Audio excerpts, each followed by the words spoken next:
নমস্কার বন্ধুরা, অজানা পুরাণের নতুন ভিডিওতে আপনাদেরকে স্বাগতম।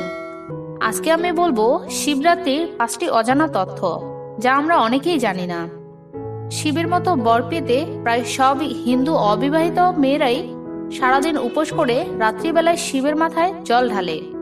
কিন্তু যার জন্য এত কিছু, সেই দেবতা বা সেই উৎসব সম্পর্কে সব তথ্য কি জানেন? যদি না জানেন তবে জেনে নিন শিবরাত্রির 5টি অজানা তথ্য। প্রথমত, বছরের প্রতি মাসে আসে শিবরাত্রি। প্রতি কৃষ্ণপক্ষের 14তম রাত্রি হলো শিবরাত্রি, কিন্তু মাঘ মাসের কৃষ্ণপক্ষের 14তম রাতে মহাশিবরাত্রি পালন করা হয়, কারণ এই রাতটা মহাদেবের সব থেকে পছন্দের।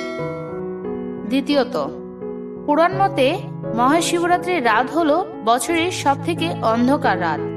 তৃতীয়ত, অনেকের মতে শিবরাত্রির দিনেই পার্বতীকে বিয়ে করেছিলেন মহাদেব। এই রাতেই মিলন হয়েছিল শিব আর শক্তির। চতুর্থ, অনেকেই বলেন এই দিনে শিবলিঙ্গ রূপ ধারণ করেছিলেন।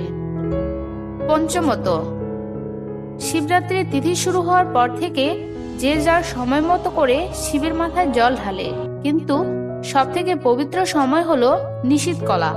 এই সময়ে শিব লিঙ্গরূপে পৃথিবীতে আসেন ভক্তের পুজো নিতে। ভিডিওটি ভালো লাগলে একটি লাইক করবেন এবং শেয়ারের মাধ্যমে অন্যদেরকে জানাবেন। আমাদের ভিডিওগুলি ভালো লাগলে চ্যানেলটিকে সাবস্ক্রাইব করতে ভুলবেন না। ধন্যবাদ।